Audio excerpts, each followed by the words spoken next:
I think the reputational damage can be significant because, of course, these are people who not only represent the programs they do, but also the entire station, the entire broadcaster. Yes, it's about a BBC presenter who finds themselves in a spot of bother, but it's a much more serious matter, of course. The Masterchef presenter, Greg Wallace, is going to step away from the programme while an investigation into allegations of historical misconduct take place. Now, allegations of inappropriate sexual comments have been made by 13 people over a period of 17 years. One of the people to complain was the former Newsnight presenter, Kirsty Wark. Lawyers for Greg Wallace do say the accusations that he's ever engaged in behaviour of a sexually harassing nature are entirely false. The TV critic Scott Bryan is able to join us now. Scott, what would you say about this? Hello, hope you're well. I mean, Fee and I have sort of known about the stories about Greg Wallace for quite some time, and I'm sure we weren't the only people who knew about the stories.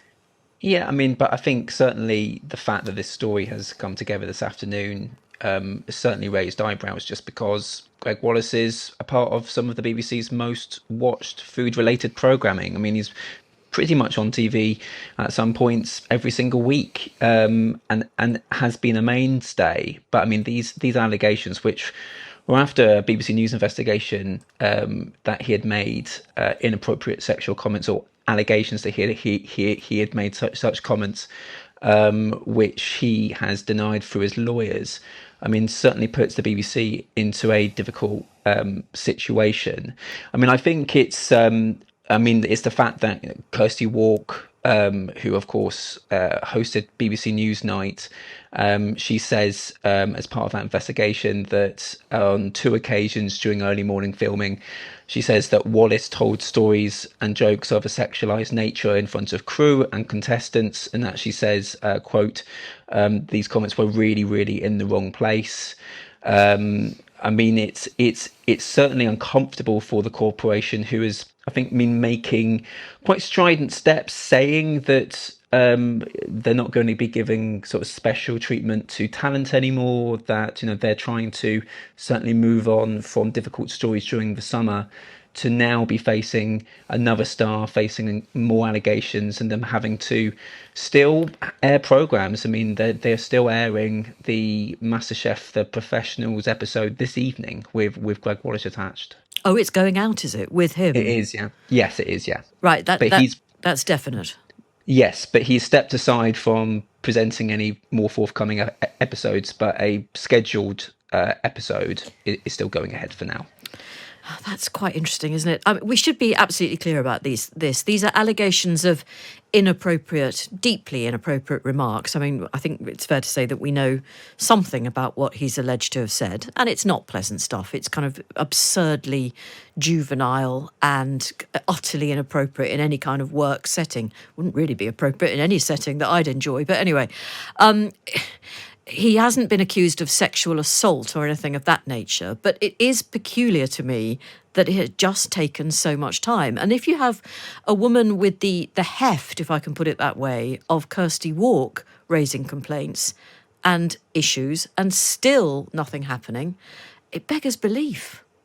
I mean, I sort of think that all sort of this story sort of taken aside, and we sort of take a step back at the TV industry, I think part that there has been a problem in the industry in the last decade, I think, or even further back, of people feeling like they can make that they can come forward to make allegations of inappropriate behaviour.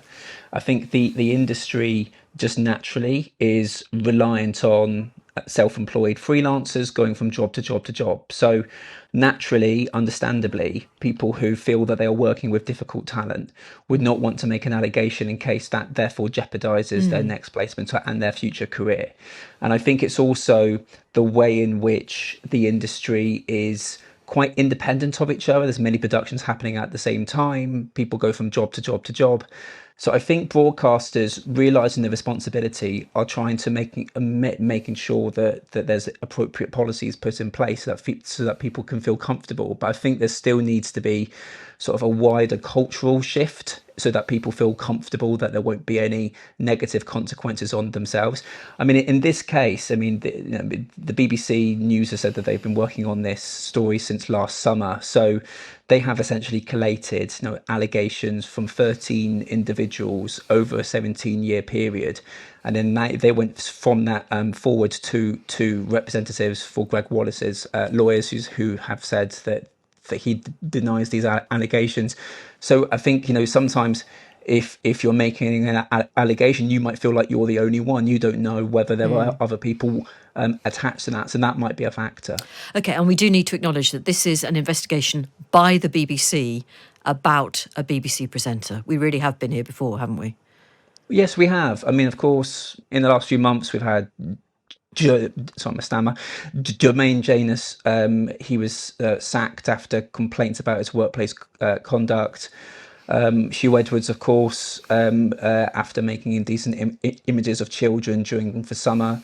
I mean, it has been a troubling summer for the broadcaster. I think I think the reputational damage can be significant because, of course, these are people who not only represent the programs they do, but also the entire station, the entire broadcaster. And it's also the fact that this is license fee pays money. People pay towards this, so they would expect for the broadcaster to be of a high standards in regards to the conduct of the talent who present their programmes.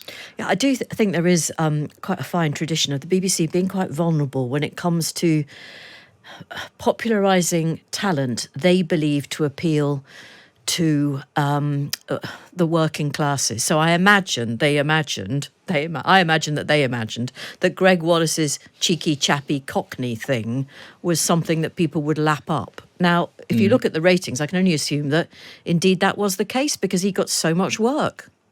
Yeah, I mean, sometimes I find it interesting about why particular talent can end up being involved across so many programs so quickly. I mean, part of it, I think, is down to the fact that they have got that common touch with the audience, that they don't feel like they are presenting. I think also some presenters have great agents who are able to have their contact to build up a network of programs very easily. And I think it's also the fact that there are programs in the schedule which might not at first glance sort of look incredibly kind of sort of massively popular in terms of a format, but actually these are shows that are repeated and are pretty much on the BBC and other broadcasters nearly every night of the week. So actually you end up building a really big audience for a quite straightforward public service broadcasting programme. So I think it's always hard to work out why people end up being the face of many programs. But in Greg Wallace's case, I mean, it is the case that he's done MasterChef, he's done Inside the Factory. He is one of the most recognisable names on the broadcaster just because he is on there constantly and has been for many years now. Scott Bryan, thank you very much. Scott is a TV critic. There are so many talented young men working in the world of food. It does seem extraordinary that you do just have to rely on the same two blokes to be pushing that MasterChef vehicle forward.